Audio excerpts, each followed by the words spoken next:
Hi, friends. Does everyone know what a deep freeze is? You know, in your refrigerator, you have a freezer section a lot of times on the top or on the side. But some of us, as we have families and we have the need to store more food or to buy in bigger bulk sizes, we have what we call a deep freeze. Some of them are upright, like another refrigerator, or some of them are chest type.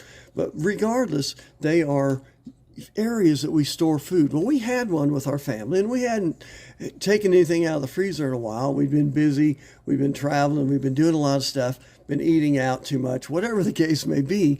And the bottom line was, hadn't opened up that freezer to get anything. Well, one night I decided, you know what, I'm going to make some supper for the whole family. And I went to the freezer to get something out. And I opened it up, and instead of it being cold and frosty, it was warm, hot, and unbelievably smelly. Oh my gosh. And somehow we had lost power to our deep freeze. It quit working. Now, there's a story behind that, but that's for another day. And so the ice cream had melted, the freezer pops had melted, the meat, the blood had seeped out as it was frozen, and then it thawed, and the bacon, and it was this gooky mess on the bottom that was stinky and nasty. Nobody wanted anything to do with it. I asked my family and my wife, hey, anybody want to help Dad clean this up? And of course, you can imagine the answers I got. No, no thanks, Dad. No, no, no. You're the dad. You take care of that, right? And the bottom line was nobody wanted to get their hands dirty. Nobody wanted anything to do with it. I jokingly said, you know what? Why don't I just paint the outside? And then that way it'll look nice, but it won't clean up the inside mess. You know, that was the bad part. I walked up to that freezer. It looked fine. Little did I know what was on the inside. Are we like my deep freeze? Do we try to look good on the outside while hiding or not dealing with the sin and the ugliness and the rottenness within ourselves?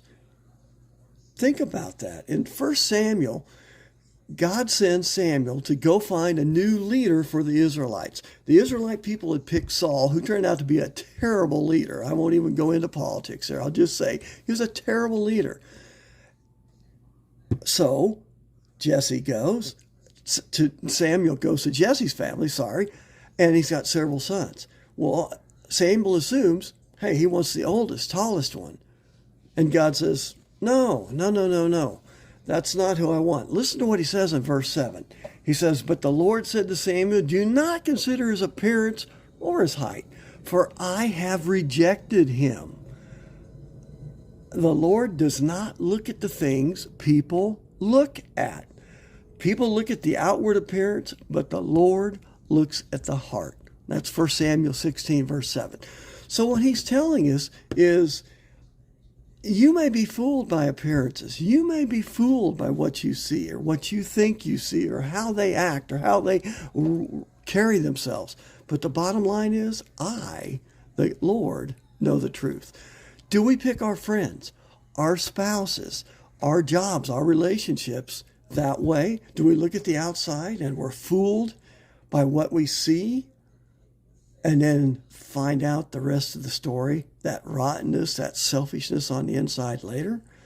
You know, if you think about spouses, obviously physical attraction is what draws us, but I'm going to tell you what's on the inside is what keeps us.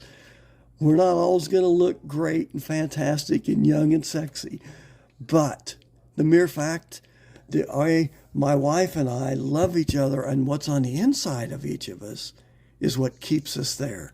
We love each other for what we see inside, okay? We need to be careful about how we do things. And I go back to my question initially. Are you and I on the outside more concerned with how we look, how we appear, how we act, how we come off, how we cover?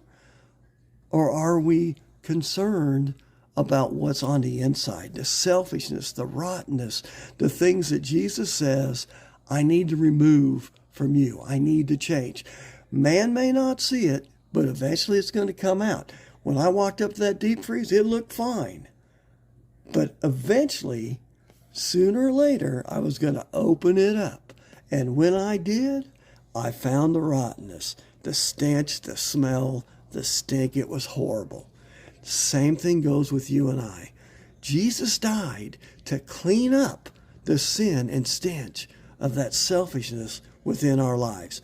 He took his hands, he spread them, he let them be pierced so that he could die on the cross.